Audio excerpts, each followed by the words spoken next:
Esta tarde vamos a compartir el tema radioterapia pulmonar para tratamiento de neumonía por COVID-19. Nuestros participantes tenemos a la doctora, buenas tardes, ya está, a todos los que nos acompañan. Voy a presentar a nuestros ponentes del día de hoy.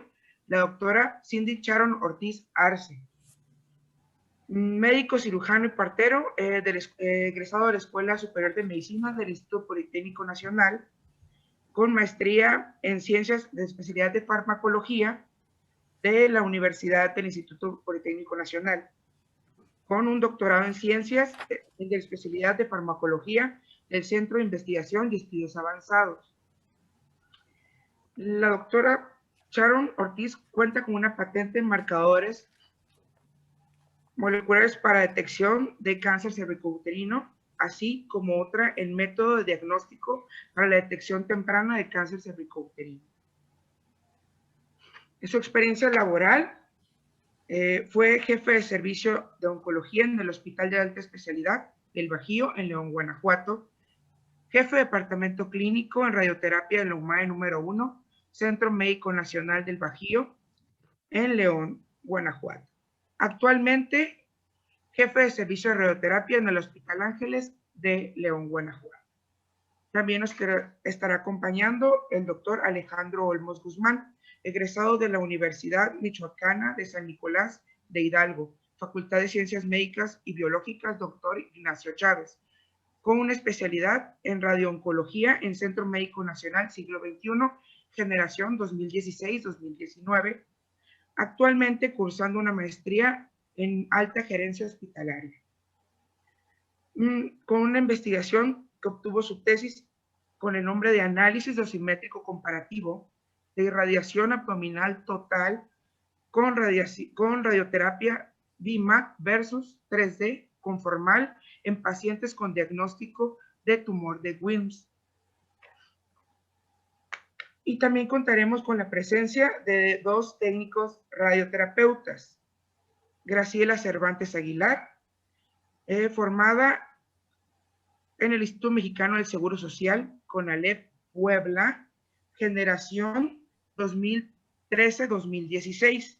Actualmente, radioterapeuta en el IMSS, UMAE número 1, Centro Médico Nacional del Bajío, turno matutino, y radioterapeuta en el Hospital Ángeles, turno vespertino. Y la compañera Miriam Patricia Ramírez de la Paz, formada en el Instituto Mexicano del Seguro Social, colaboración con CONALEP, generación 2014-2017, con sede en Puebla. Actualmente, radioterapeuta en la UMAE número 1, Centro Médico Nacional del Bajío, en León, Guanajuato. Ok, vamos a darle la palabra a la doctora Sharon para que nos dé su presentación. Adelante, doctora. Hola, buenas tardes. Muchas gracias, primero que nada, a Ángeles Almeida y a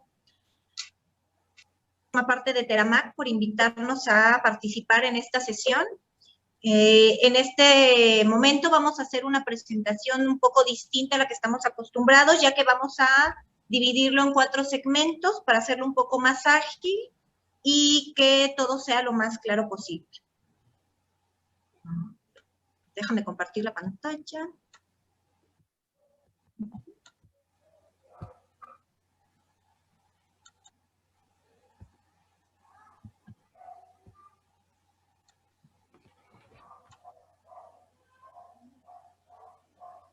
Okay. ¿Ya está lista, Ángeles? ¿Sí se ve? Ay, es que no veo. Sí, está como presentación, sí. Ok. Muy bien, pues yo les voy a hablar de los antecedentes que existen acerca de la radioterapia pulmonar total en pacientes con neumonía secundaria COVID-19. Pues sabemos que la enfermedad por COVID es una enfermedad producida por un coronavirus que se descubrió recientemente a finales del 2019 en la provincia de Wuhan de China. Este virus es un virus que produce síndrome respiratorio conocido como SARS y el virus se denominó SARS-CoV-2. La OMS lo designó como enfermedad por coronavirus 2019, abreviándolo como COVID-19, que es el nombre con el cual se conoce actualmente a los síntomas que genera este virus. Va a inducir distintos síntomas clínicos que van a incluir la presencia de algunos síntomas como son fiebre, fatiga, disnea, tos seca, linfopenia, y lo que nos interesa en este momento a nosotros es los casos más graves que pueden llegar a neumonía de origen viral con síndrome de dificultad respiratoria aguda, que pueden condicionar falla respiratoria, falla multiorgánica y la muerte de los pacientes. Para definir el caso, un caso de COVID-19, pues ustedes saben que tiene que ser un caso confirmado por medio de RT-PCR o por aislamiento del virus, y se denomina como caso sospechoso aquel que tiene síntomas de alta sospecha y que se conoce que ha tenido contacto con algún caso positivo confirmado en los 14 días previos. Actualmente, como hay mucha transmisión comunitaria, pues prácticamente cualquier paciente que llega con síntomas de este tipo se considera que es de alta sospecha de COVID. La transmisión de este virus es de manera directa, ya sea por contacto o por aerosoles, y la interacción con el hospedero es a través de una proteína del virus que podemos ver en la superficie de la cubierta del virus, que va a hacer interacción con un receptor que nosotros de manera natural expresamos, que es el receptor de AC2. Este receptor va a permitir que el virus entre a la célula y dentro de la célula ya se va a replicar el DNA viral, el RNA viral. Existen varios intentos de tratamiento, sin embargo, no se ha encontrado un tratamiento específico para este virus. Se han diseñado o estudiado varios diferentes tratamientos, incluyendo algunos agentes antivirales que ya existen, se han probado con poco éxito.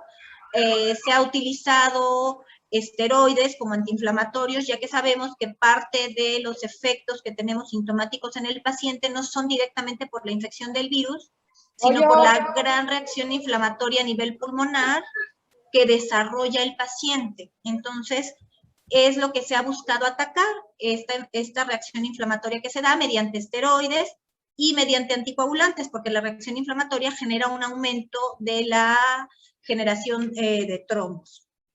Sin embargo, hasta el momento no se ha encontrado un tratamiento específico y que sea 100% efectivo. Se han probado diferentes medicamentos, como algunos antivirales, dentro de los cuales destacan lopinavir con ritonavir, que principalmente se utilizan en síntomas leves, estadios tempranos, que sí se han asociado con una mejoría significativa de la mortalidad, disminución de la sintomatología, y otro medicamento que se probó fue el remdesivir en pacientes con síntomas moderados o severos, que ha ayudado a disminuir los días de estancia hospitalaria. Sin embargo, no ha disminuido la mortalidad, y se sugiere, por lo tanto, que se inicie de manera temprana en los pacientes. También se han utilizado anticoagulantes como las heparinas de bajo peso molecular, que sí se han asociado a mejor sobrevida, ya que muchos de los causas de muerte puede ser por efectos trombóticos. También se han probado algunos inmunomoduladores, como el tocilizumab, anakinra, baricitinib. Sin embargo, algunos han fallado a demostrar significancia en los efectos que producen ya cuando se hacen estudios prospectivos fase 3. El que ha tenido un poquito de mejor efecto es el baricitinib, pero va en combinación con agente antiviral y sí ha demostrado menor mortalidad cuando se inicia de manera temprana. Los corticosteroides, como la dexametasona, sí ha demostrado una disminución de la mortalidad, sobre todo en los casos severos. Y se ha probado, como ustedes han escuchado, de manera muy amplia, la cloroquina o la hidroxicloroquina, que pueden tener un cierto efecto antiviral e inmunomodulador. Sin embargo, su alto riesgo de enfermedad cardiovascular limita su uso y por lo tanto no se ha utilizado o ya no se utiliza para tratar a los pacientes con COVID de manera regular. Entonces, pues vamos a enfocarnos al tema de hoy. La radioterapia de manera histórica se utilizó para tratar diferentes enfermedades inflamatorias y dentro de ellas, por muchos años, se utilizó para tratar neumonías de diferentes orígenes, incluyendo origen viral o bacteriano, antes de que existieran antimicrobianos de amplio espectro que pudieran permitir el tratamiento como podemos observar en esta tabla, que no me voy a detener a explicar, que en la mayoría de los casos hay una respuesta favorable de la radioterapia a los casos de neumonía de diferentes orígenes. Por lo tanto, se ha visto o se ha pensado en esta época en la que no encontramos un tratamiento específico para esta enfermedad, volver a retomar este tratamiento como una opción para los pacientes con COVID.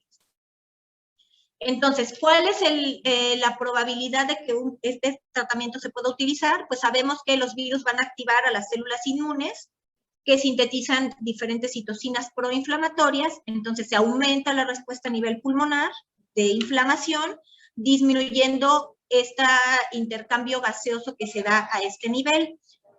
Se ha demostrado que dosis bajas de radioterapia disminuyen esta inflamación y entonces mejoran el intercambio gaseoso.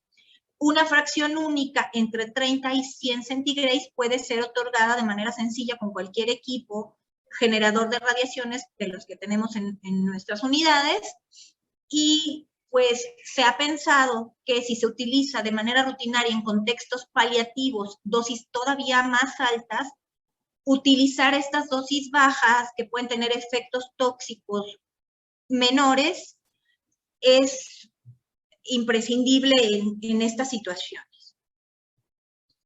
Entonces, pues ya hay diferentes reportes de algunos estudios pequeños que se han ido haciendo con radioterapia en dosis bajas, como por ejemplo este estudio español en el cual pues se trataron pacientes confirmados con neumonía por COVID, que ya eran candidatos a ventilación mecánica invasiva, o sea, requerir intubación.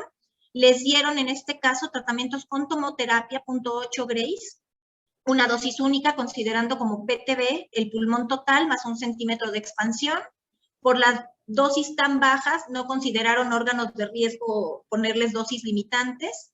En este caso solamente reportan 2 pacientes, ambos mayores de 65 años. Ambos pacientes mejoraron clínicamente con disminución de los requerimientos de oxígeno y de los parámetros de inflamación, considerando que pues, este tratamiento es de baja toxicidad, es costo efectivo para los centros en los cuales se cuenta con equipo generador de radioterapia y otorga un beneficio potencial a los pacientes con COVID.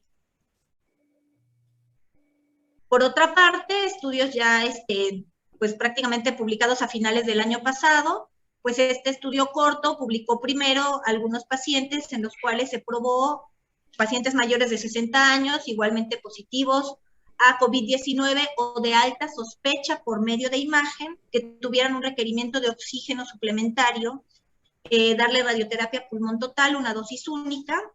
En este caso, de igual manera, el PTB se consideró a ambos pulmones. Se dieron campos abiertos antero-posterior y postero-anterior. En este caso se utilizaron energías de 18 megavolts, igualmente sin dosis limitante a los órganos de riesgo cercanos por ser dosis muy bajitas.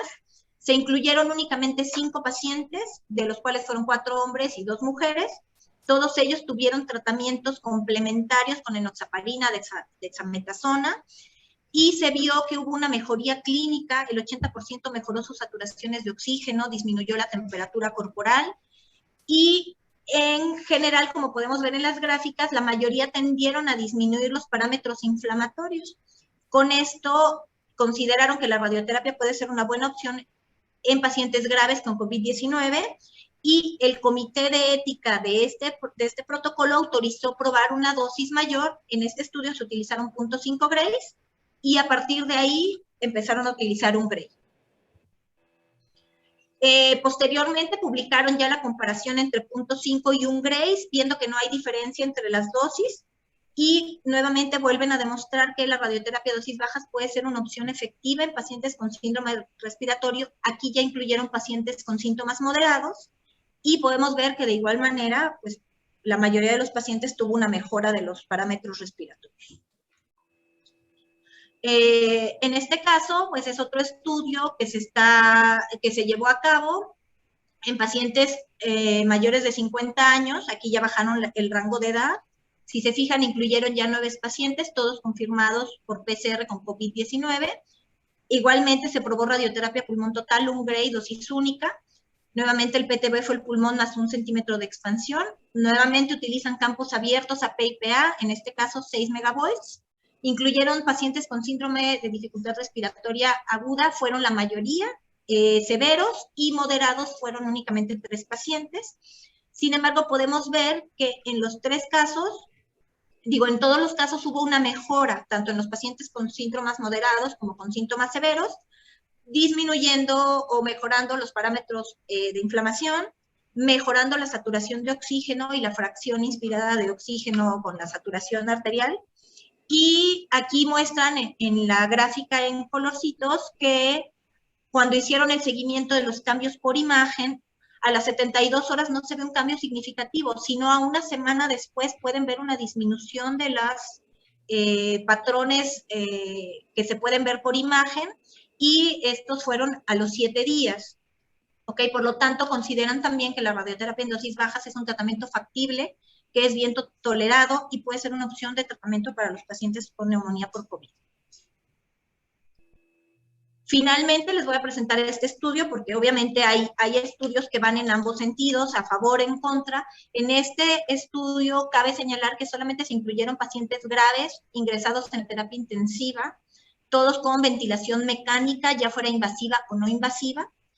Todos los pacientes recibieron otro tipo de tratamientos, todos ellos de dexametasona. Por lo menos la mitad recibieron remdesivir, que ya es una terapia enfocada y que ya ha demostrado beneficio en otros estudios clínicos, y el 20% de ellos más recibió terapias experimentales adicionales que estaban también en estudio. En el caso del grupo control, que fue el que no recibió radioterapia, porque este fue un estudio aleatorizado doble ciego, aquellos pacientes que no recibieron radioterapia, más de la mitad recibieron remdesivir. Entonces, prácticamente la comparación es radioterapia contra remdesivir, por lo que se puede observar. Y pues en este estudio observaron que los pacientes graves no tienen un beneficio de la radioterapia. No encontraron una mejoría de la sobrevida después de la intervención, no encontraron diferencias en los días de hospitalización y no encontraron diferencia en los parámetros de inflamación. Aquí lo que ponen es, los pacientes graves con requerimientos de ventilación mecánica parecen no beneficiarse y creen que parte de esta diferencia es la asociación de los medicamentos adicionales que utilizaron. ¿Okay? Por lo tanto, pues sabemos que si tenemos la opción de un tratamiento que ya demostró eficacia, tal vez es mejor darles el tratamiento que la radioterapia. ¿Ok? Yo con esto puedo concluir que la radioterapia a dosis bajas en pacientes con neumonía por COVID-19 es un tratamiento que puede ser seguro, que es costo efectivo en aquellos centros en los cuales se cuenta ya con equipos de radioterapia y en el cual pues se puede contar con este tratamiento. No hay una indicación ni sugerida en ningún estudio en pacientes con síntomas leves. Parece que su mayor utilidad puede ser en aquellos pacientes con síntomas moderados. No hay un beneficio todavía demostrado en pacientes con síntomas graves asociados a ventilación mecánica. Y obviamente hay que valorar su uso cuando no tenemos acceso a otros tratamientos que pueden ser efectivos. Pues yo agradezco a todo el personal que participó en este protocolo, a los doctores, a los técnicos, a los físicos, a los dosimetristas, a los residentes que estuvieron apoyándonos con los pacientes para poder llevar a cabo este estudio que van a presentar en un momento los chicos. Y pues yo les doy las gracias. Y le doy paso al doctor Olmos.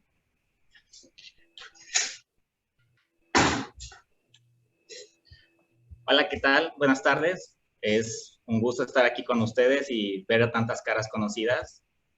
Pues vamos a empezar. Yo soy el doctor Alejandro Olmos. Yo soy médico aquí de la UMAIT 1. Y yo les voy a explicar un poquito cómo hicimos nuestro protocolo de investigación. Pues bueno, para empezar, este protocolo es algo que ideamos prácticamente desde abril del año pasado, cuando empezaron a incrementar los casos. Es algo que platicamos y decidimos poner como algo de nuestra parte, ¿no? O sea, lo más fácil hubiera sido decir, pues somos de radioterapia y nada que ver con el COVID. Sin embargo, dijimos, bueno, pues podemos intentar algo, vamos a buscar si nosotros podemos ayudar en este tipo de pandemia y pues adelante, ¿no? Entonces, de marzo a julio estuvimos con el Comité Nacional de Investigación Científica del IMSS en varias revisiones, en varias pláticas. Nuestro protocolo fue revisado y fue aprobado por el Comité de Bioseguridad, por el Comité Nacional de Investigación Científica y por el Comité de Ética en Investigación. Ya teniendo estos 3 comités aprobados, se nos dio el folio que es el siguiente, R2020-185-107. Debido a la magnitud del estudio, se nos recomendó subirlo a Clinical Trials. Clinical Trials es una página donde puedes meter tus protocolos de investigación y Estados Unidos te da prácticamente como un aval de que el estudio está bien hecho, está bien estructurado, y esto te permite también acceder a mejores revistas de investigación para su publicación, obviamente. El objetivo principal del estudio pues, fue determinar el efecto antiinflamatorio pulmonar en pacientes con síndrome de dificultad respiratoria secundaria a infección por COVID-19. También tuvimos varios objetivos secundarios. Los más importantes que les voy a mencionar aquí pues, es evaluar la utilidad del tratamiento con radioterapia a dosis bajas en cuestión de ver los parámetros de laboratorio, es decir, gasometría arterial, reactantes de fase aguda, como LDH, procalcitonina, ferritina, dímero D, velocidad de sedimentación globular. ¿Por qué? Porque si el tratamiento con radioterapia sirve y causa una desinflamación del tejido pulmonar, pues obviamente estos reactantes de fase aguda van a disminuir después de la aplicación del tratamiento con radioterapia. A su vez, los otros objetivos secundarios pues, fueron evaluar la utilidad del tratamiento, pero en parámetros clínicos, es decir, frecuencia cardíaca, frecuencia respiratoria, saturación de oxígeno, necesidad de apoyo con ventilación mecánica no invasiva, y obviamente otro de los objetivos secundarios era determinar si el tratamiento con radioterapia pulmón total en dosis bajas puede ser implementado como parte del tratamiento rutinario de los pacientes con COVID, no únicamente en este hospital, sino en varios hospitales de toda la República. Nuestra hipótesis es que, bueno, con el uso de dosis bajas de radioterapia, es decir, un Gray para tratamiento de la neumonía asociada a COVID-19, va a disminuir esta respuesta inflamatoria, va a permitir una mejoría de los parámetros clínicos y sin presentar ningún efecto secundario que ponga en riesgo la vida de nuestros pacientes, ¿no? Material y métodos, esto es muy importante, el diseño del estudio. Este estudio es un estudio clínico, es prospectivo, se pareó por 3 variables que fueron edad, género y gravedad. En cuanto a gravedad nos referimos a síndrome de dificultad respiratoria aguda, que podemos dividir en 3, leve, moderado y severo. Prácticamente a los pacientes leves les va muy bien, los moderados y los severos son los que tienen mayor riesgo de complicarse y desarrollar pues, una insuficiencia respiratoria muchísimo mayor. Nuestros criterios de inclusión, o sea, ¿cuáles fueron los pacientes que dijimos? Estos pacientes vamos a darles tratamiento con radioterapia. Pues primero, pacientes de ambos sexos, edad mayor a 18 años, que sean pacientes sintomáticos, que tengamos una confirmación de laboratorio de COVID-19, que también tengamos una confirmación por tomografía de COVID-19 y que presenten síndrome de dificultad respiratoria aguda.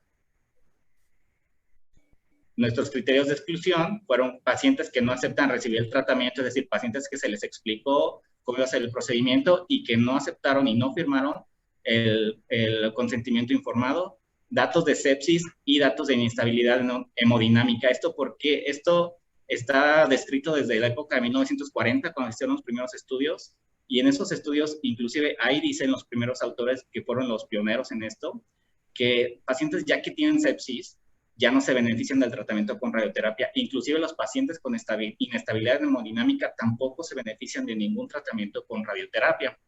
Y también pacientes con confirmación de infección con síntomas leves, es decir, pacientes que les va a ir bien.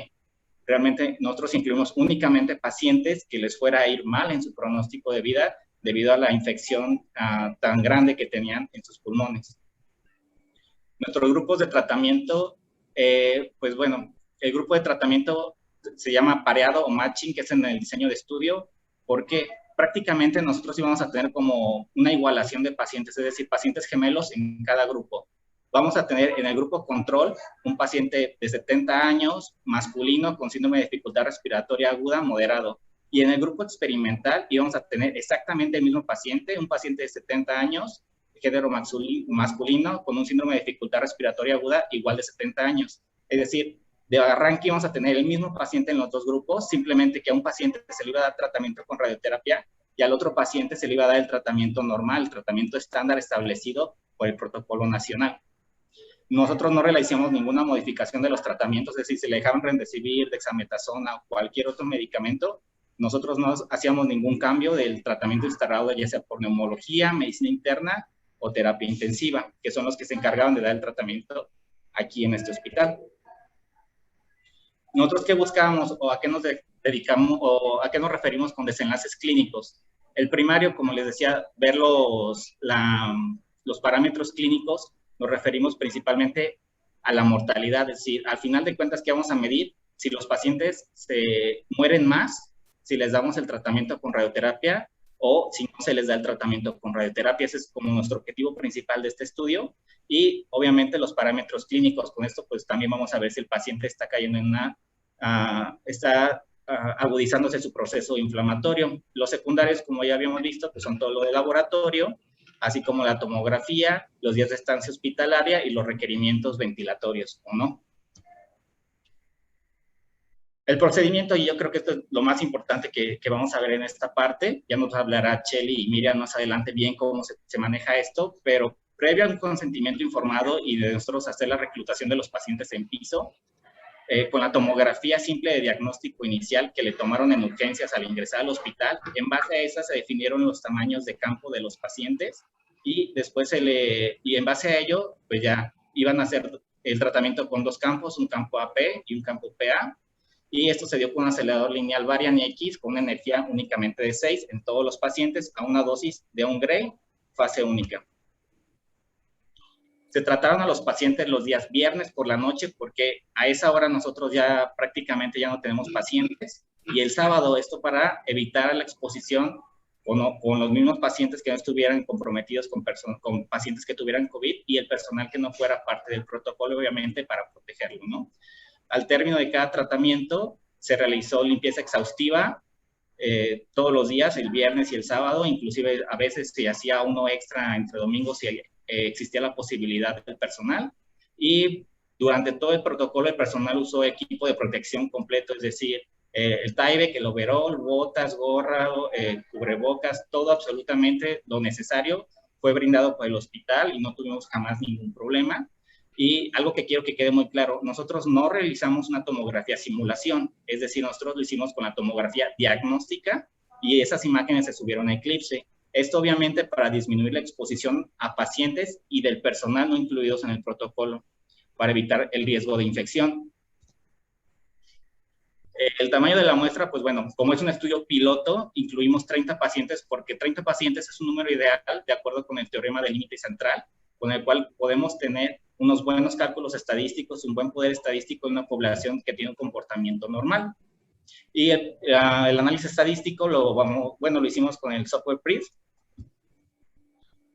En cuanto a los aspectos éticos, pues totalmente apegados a la declaración de Helsinki, además, obviamente, al reglamento de la Ley General de Salud en materia de investigación, título segundo de los aspectos éticos de la investigación en seres humanos, artículo número 17, con lo cual, pues, no tuvimos ningún problema en cuanto a los aspectos éticos. En los resultados, pues, bueno, los resultados son extremadamente alentadores. Por el momento son confidenciales porque estamos en revisiones por la editorial para su publicación. Y por la importancia de este estudio, realmente nos han pedido que tengamos como mucha discreción en cuanto a los resultados. ¿Por qué? Este estudio es el estudio más grande de pacientes a nivel mundial hasta el momento. Y dos, somos un estudio que tiene un grupo control también con el mayor número de pacientes. Entonces, este es como un estudio que puede ser un parteaguas en cuanto a la radioterapia con COVID-19, no solamente en América, sino en todo el mundo. Como conclusiones, yo les quiero decir que el tratamiento con radioterapia pulmonar total a dosis baja es de 1 Gray, es una técnica factible para realizar en los hospitales públicos, es un tratamiento seguro y costo eficaz. Tal vez el principal problema sea la logística, pero se puede solventar de una manera accesible y muy fácil hablando con los administrativos. Y pues por mi parte, pues sería todo. Muchas gracias. Los dejo con Chely y Miriam.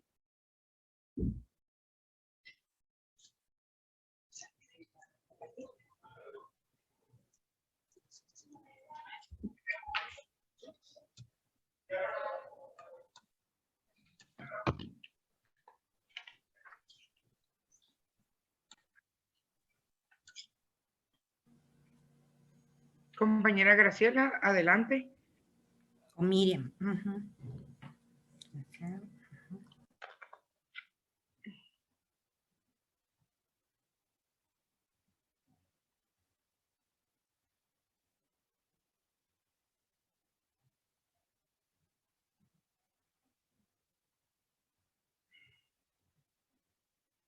Adelante, Graciela. Sí. Hola, buenas tardes. Yo soy una de las técnicas que participó en el protocolo en el cual nos invitó el doctor Olmos. Cuando nos invitó a nosotros, no lo dudamos ni dos veces. Como dice el doctor, dimos un granito de arena que teníamos que dar con todo esto del COVID. Nuestra área de oncología, como ustedes saben, esas áreas no se cerraron, estuvieron trabajando durante todo el tiempo. Y para nosotros era importante la seguridad de los pacientes, de todos los compañeros que tenemos, de los médicos, enfermeras, asistentes médicas. El área donde tenemos nosotros los aceleradores es un área que es pequeña para la cantidad de especialidades que hay de oncología. Entonces se tenían que delimitar ciertas áreas para que no se contagiaran ni se contaminaran. En este caso, tuvimos ciertos aspectos de seguridad que tuvimos que tener en cuenta.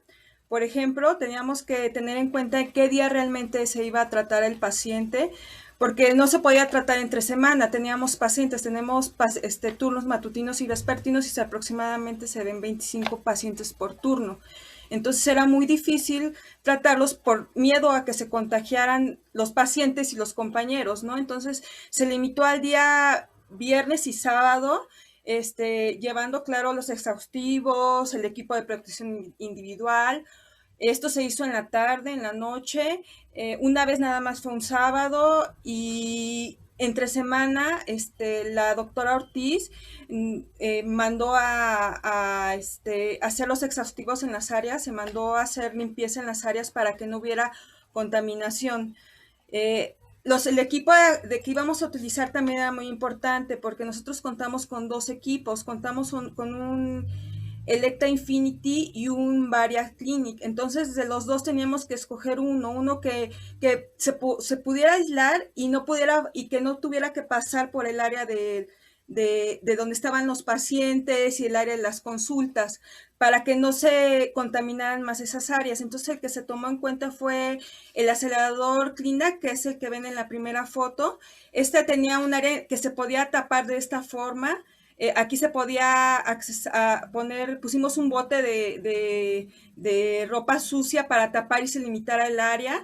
También del otro lado tenía dos entradas, pusimos también aquí unas sillas para limitar el área, y lo que tenía de ventaja es que teníamos unos vestidores en el cual al terminar de hacer lo del protocolo del tratamiento, pues nos podíamos quitar el uniforme. Y lo más importante es que tenía esta puerta de aquí. Esta puerta, este acceso, por lo general, bueno, en sí siempre está cerrado, no se usa para nada. Y lo que tenía de ventaja este acceso que está aquí, como ven que tiene, era que está exactamente junto al elevador de los pacientes COVID. Entonces, era muy fácil que el paciente bajara del área COVID y entrara directamente por esa puerta y fuera directamente al área del área del Clinac, sin necesidad de que pasara por las otras áreas y se contaminaran, porque se tuvo que tener en cuenta que no contamináramos las demás áreas para no poner en riesgo a nuestros compañeros. Aquí estamos la mayoría de los compañeros que participamos, el doctor Olmos, está Miriam, estoy yo, también participó Arcadio, que estuvo con nosotros en dosimetría. Y para podernos poner el uniforme tuvimos que tomar 2 cursos para poner guantes, para podernos poner el overol, cómo colocarlo, el lavado de manos era muy importante para no contaminarnos.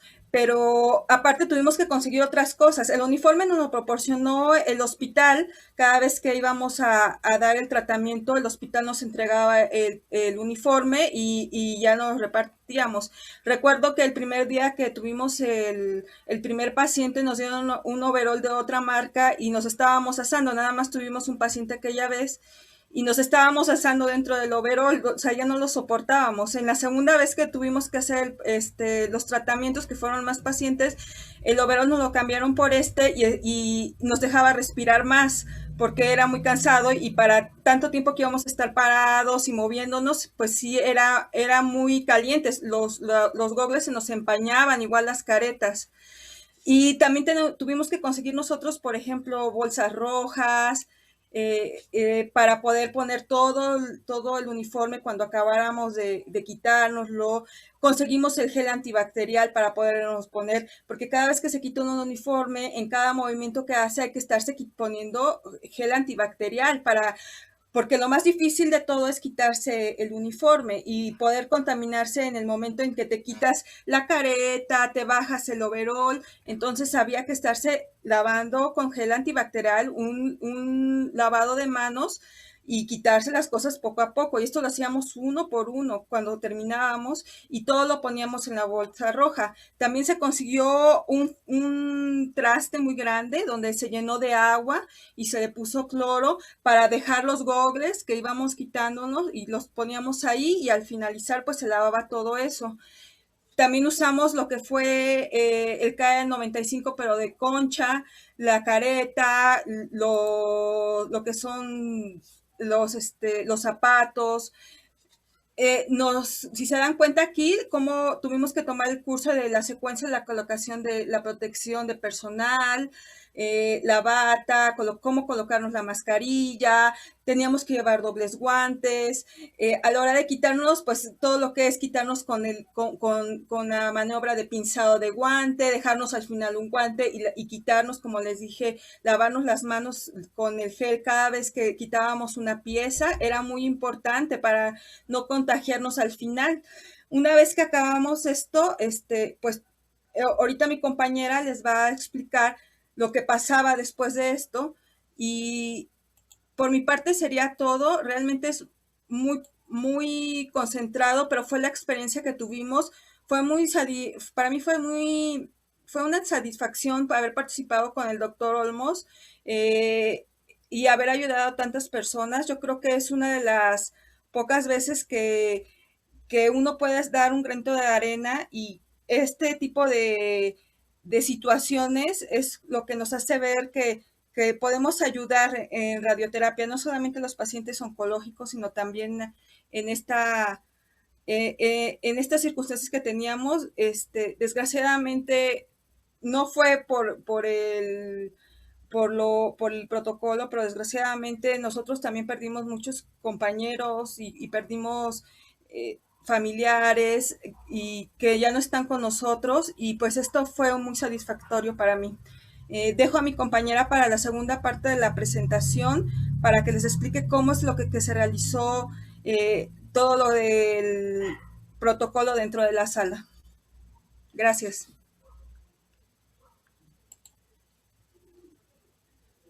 Adelante, Miriam Patricia. ¿Puedes activar tu audio? Gracias. Sí, dame un segundo. Sí, claro. No me deja subir la presentación. Me dice que hay otra presentación con un participante.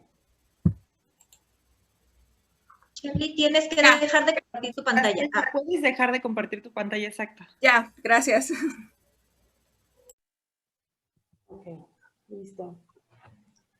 Bueno, mi nombre es Miriam Ramírez de la Paz, conocida Miriam de la Paz.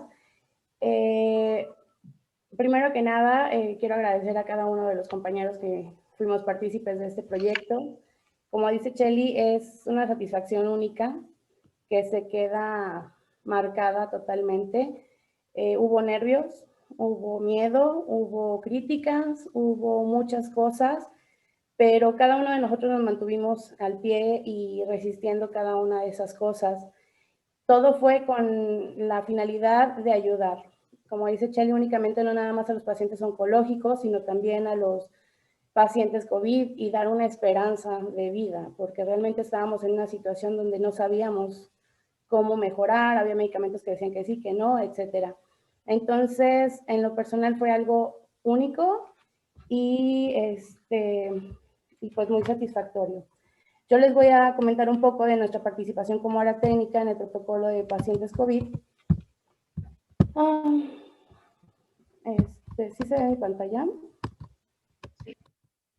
Pero no, ya. Antes que nada tenemos que proteger también lo que era el área de tratamiento. Esto de la forma que tuviéramos que tocar las menores áreas posibles. Con el apoyo del operador, en este caso Dosimetría y Física, que estaban en el área del control, ellos se dedicaban a lo que era mover el gantry, apertura y cerrado de puertas, porque quedamos en cuenta de que había cosas que no se nos podían ir y podíamos no limpiar de manera adecuada. Entonces decidimos únicamente tocar controles de la mesa, área de oxígeno y la paleta de movimiento. Marcando siempre la distancia necesaria para la protección del personal, y bueno, pues como finalidad, el uso del gel sanitizante, agua clorada y todo esto entre cada uno de los pacientes. Nuestro rol que seguimos con cada uno de ellos era el recibimiento de pacientes por el área que ya nos había comentado Chely, y la colocación en mesa de tratamiento del paciente. Esto era, en este caso, tenemos un paciente pronado, dado la resistencia respiratoria que tenía. Fue el único que tuvimos en posición prona. Todos fueron en posición supina, brazos a lo largo del cuerpo, y posteriormente el área de dosimetría se llevaba a cabo el cálculo de distancia, de dosis y unidades monitor. Nosotros llevamos a cabo lo que era el cálculo de distancia y profundidad del tratamiento en base a las tomografías iniciales. Y por final era la desinfección de todo el área. Esa la hacíamos nosotros, ahorita en el momento les hablo. La localización anatómica fue totalmente de forma clínica, con un campo abierto de 40 por 40, límite superior de grado de forma topográfica, fue a nivel supraclavicular, límites laterales en todo el área torácica, cubriendo todo lo que era el área de tórax, y el límite inferior con el haz de campo, cubriendo lo que era también las cúpulas pulmonares. Bueno, para el cálculo de la distancia y profundidad, les digo, fue totalmente de forma clínica, la mesa a 100 centímetros, de ahí marcábamos lo que era el espesor del paciente, que en este caso, por ejemplo, puse el accesorio, en este caso marcaba 84 centímetros, que era un espesor de 16 centímetros en total. Eso se dividía entre 2 y llegábamos a lo que era la línea media del paciente para calcular la profundidad para campos AP y PA y depositar en el isocentro el total de la dosis. Voy a hacer un poco de mención, ya que no en este momento muchos conocemos esta parte, de los compañeros del área de física y del compañero Arcadio, del maestro Arcadio. Pedí su permiso para mencionar un poco de lo que le hizo. Y pues bueno, fueron campos opuestos paralelos, APPA, apertura de campo de 40 por 40, fotones de 6 megavolts, dosis de 1 Grace, y unidades monitor entre 55 y 65, dependiendo del espesor del paciente por cada campo. El tiempo de tratamiento era aproximado de 5 minutos. Él estaba totalmente en la parte de adentro del control, la puerta estaba cerrada, nos cerraba, abría puerta del búnker y hacía el movimiento del gantry para nosotros tocar lo menos posible que pudiéramos. En lo que él cargaba los campos, nosotros hacíamos la conexión de lo que era el oxígeno, hablar un poco con el paciente. Bueno, también me gustaría hablar de esta parte, que pues sabemos que el área técnica no nada más somos apretar botones, sino también la parte humana con ellos, ¿no? Y sabemos que pues estaban en un área triste porque subimos al área COVID, sola, los pacientes realmente pasaban mucho tiempo a solas, con miedo a morir, sin saber qué estaba pasando. Entonces, una vez que bajaba, nosotros entre todos, cada uno nos dábamos a la tarea de platicar con ellos, explicarles qué les íbamos a hacer y además darles esperanza, darles un poco de esperanza de que iban a regresar con sus familias. No asegurándolas, obviamente, pero pues decirles un poquito de ánimo. No sabemos qué es el ánimo, qué es echarle ganas, pero pues ahí está, ¿no? Y realmente se iban muy tranquilos y con mucha esperanza y con muchos ánimos de poder mejorar. Fue algo que se fue dando en el momento, fuimos llevando protocolos, fuimos llevando pasos a seguir. Uno se nos ocurrió una cosa, otros otra, Arcadio aportaba ideas, el doctor, Chely, yo, los sanitizantes, de cuaternarios de amonio, etc. Y bueno, pues todo esto fue algo humanitario totalmente, además de científico. Una vez que se trataban a los pacientes, nos dedicamos Cheli y yo a lo que era el área de sanitización. Lo hacíamos nosotros directamente con lo que eran los controles y el gantry. Obviamente sabemos que, bueno, los compañeros de limpieza e higiene no sabían lo delicado de estos equipos, entonces decidimos mejor hacerlo nosotros y pues todos los días era eso, ¿no? Ahí los minions que ven de blanco somos nosotras limpiando cada una de las áreas, cuidando de no tocar más que lo que era necesario. Todo esto fue llevado a cabo por un equipo multidisciplinario. Nosotros el área técnica, médicos radiooncólogos, física médica, técnico dosimetrista y por supuesto quiero hacer especial mención también en personal auxiliar capacitado. En este caso, camillería, limpieza e higiene. Porque si no fuera también por el camillero, que un día un camillero se nos puso rejego y no quería bajarnos a los pacientes y pues ahí subimos todos a piso COVID, ¿no? Y con miedo, con incertidumbre, los bajábamos y también le hicimos de camillería. Limpieza e higiene, pues pobrecitos, nosotros terminábamos 12, 1 de la mañana y pues el de higiene era así de pues ya no quiero, o sea, ¿por qué? Y pues les explicábamos y decían, bueno, pues también quiero ser parte de... No tengo la foto del compañero camillero, pero realmente fue una persona que supo lo que estábamos haciendo y realmente se enfocó en apoyarnos demasiado.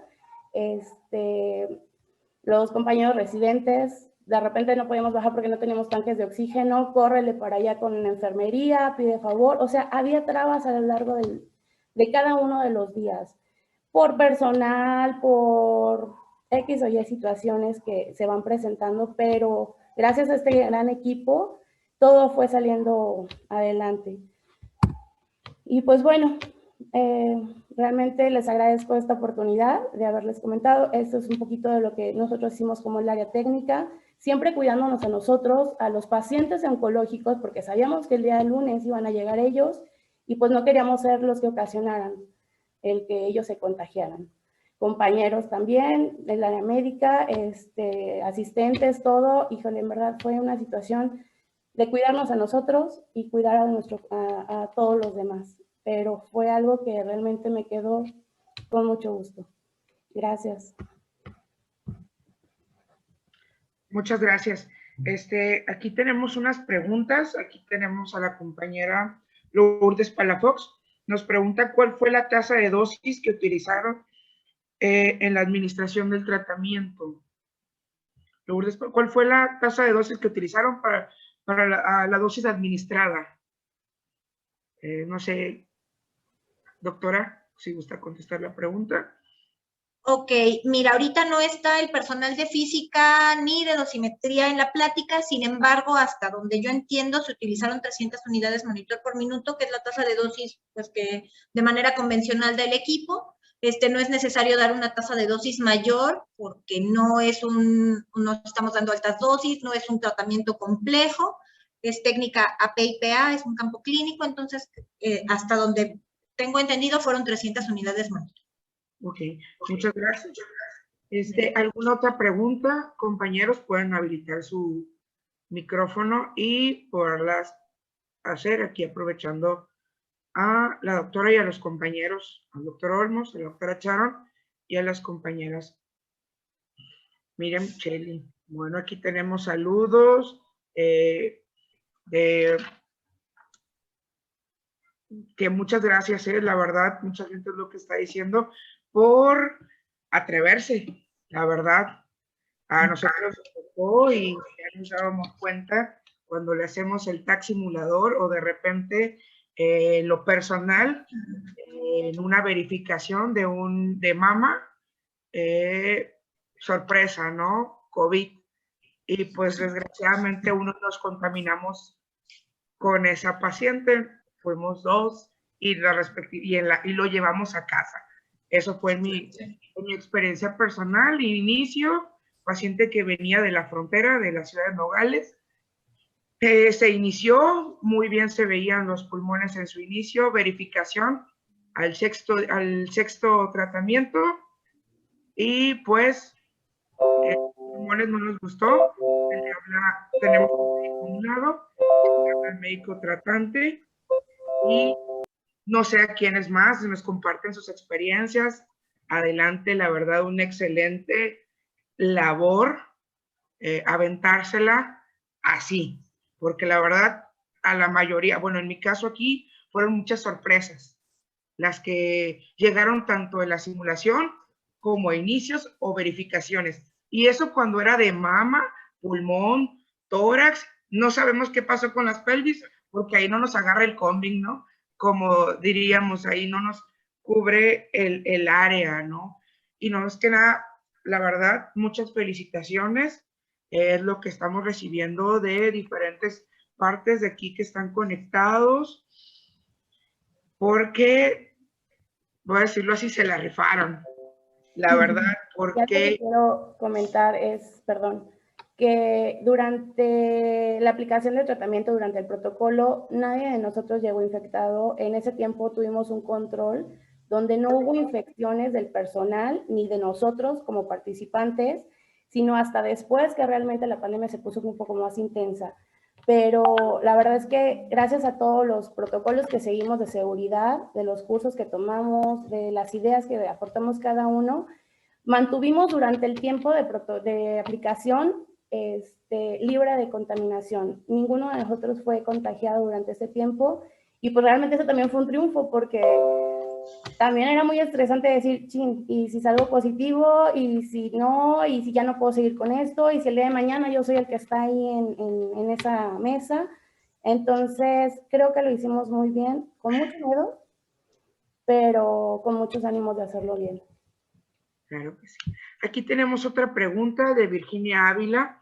¿Cuál fue el factor que decidió que el tratamiento se realizara por 2 entradas de ACES y no por una o más de 2? O sea, me refiero a lo que entiendo es cómo tomaron la decisión de hacer un campo AP y PA. Claro, tomo la palabra, si estás de acuerdo. Pues la realidad buscamos el tratamiento más sencillo, la mejor manera de cubrir el órgano que está abarcando desde la parte del tórax anterior hasta la parte dorsal de la espalda es un tratamiento a línea media. 2 campos, AP y PA. La verdad es que no se buscaba una cobertura como tal de un volumen porque no estamos tratando un tumor.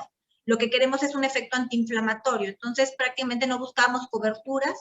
Vimos que hay algunos estudios que lo hicieron así. De hecho, los primeros estudios que se publicaron con COVID, con 2, 3 pacientes, 5 pacientes, se hicieron de esta manera. Y nosotros decidimos apegarnos a un protocolo que se está haciendo en España, de hecho. Estamos a la par en las mismas características clínicas de tratamiento y de tipo de campos, de dosis, y de igual manera nos equiparamos con el Hospital de Alta Especialidad de Iztapaluca, con la intención de más adelante poder publicar algo como multidisciplinario y multicéntrico. Ok, tenemos aquí, vamos a darle la palabra, está levantando la mano Miguel Ángel Tenorio, adelante. ¿Puedes abrir tu micrófono? Miguel. Bueno, es algo que muchas felicidades a los colegas. Estoy aquí directamente del Hospital Regional de Alta Especialidad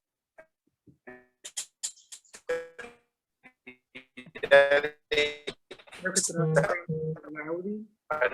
Luca. No se escucha. No se escucha.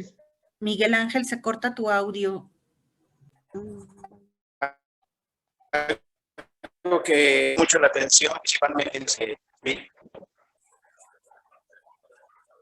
ahí me escucho un poquito mejor, perdón.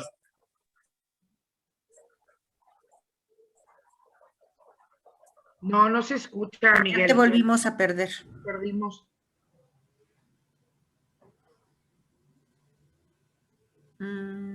Ok, creo que... Bueno, ¿me escuchan? ¿Me escuchan? No, Miguel, falla un poco tu audio. Sí, es que estoy aquí, estoy en el hospital y no se alcanza, no tiene muy buena señal, podríamos decirlo. Sí, ok. No sé si lo puede escribir y lo leemos en el chat. Exacto, en medio del chat. Aquí hay otra pregunta de Carlos Suástegui. Saludos. Hola, enhorabuena por iniciativa. Mi pregunta sería para los médicos, Sharon, y para el doctor Sharon. Olmos y la doctora Sharon, ustedes comentaron esta estrategia con otros jefes de radioterapia de otras unidades para aplicar estos conocimientos en pacientes COVID.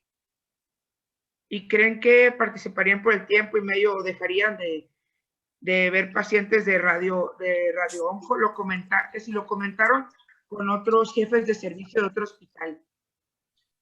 Sí, claro, de hecho, Carlos, buen amigo de nosotros, se les invitó a varios doctores, de hecho se le hizo invitación a varios centros oncológicos del país, sin embargo, pues es difícil realizarlo por la logística, entonces, y en ese tiempo pues aún se sabía menos de lo que se estaba haciendo, entonces por cuestiones de logística, como ya comentaron, coordinarse con enfermería, camillería, ir a reclutar pacientes, es entrar al área COVID, salir del área COVID, regresar a tratar pacientes con cáncer, entonces es una logística muy complicada que no en todos los hospitales se dieron la apertura, más que nada administrativamente, de poder realizarse, pero la intención del corazón de todos los radioterapeutas pues era hacer algo, ¿no? Lamentablemente no se pudo por algunas situaciones administrativas, pero claro que sí, muchos radiooncólogos están a favor de poder hacer esto, ¿no?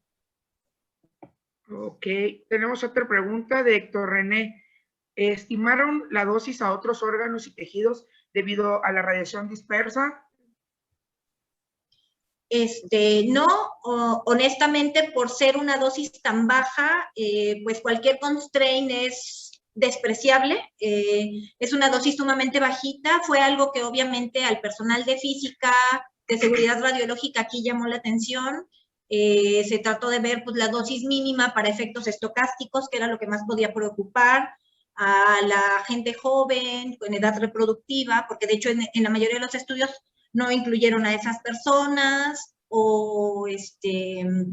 entonces, pues la realidad es que lo que se tiene reportado es que hasta 2 Gray se puede encontrar algunos efectos estocásticos, por lo tanto, con la dosis que estábamos prescribiendo, la probabilidad de que tuviéramos un efecto a largo plazo o en siguientes generaciones es sumamente bajo. Entonces no se definieron dosis constraints y de hecho si pudieron ver en los estudios que presenté, en la mayoría no dan constraints porque no existe ninguna dosis límite reportada para una dosis tan baja. O sea, no llegamos a las dosis mínimas de tolerancia. Ok, ahí está la respuesta. María Lino, según su experiencia, ¿qué traje fue mejor? Supongo la marca, ahorita que lo comentaban las compañeras. ¿Qué traje de protección personal? Pues tuvimos el curso de la bata y del overall y se nos hizo mejor el overall.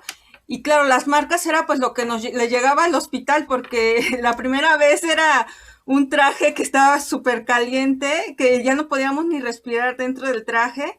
Y después nos dieron un traje que era más como permeable y entonces nos hacía sentirnos como que no tan calurosos.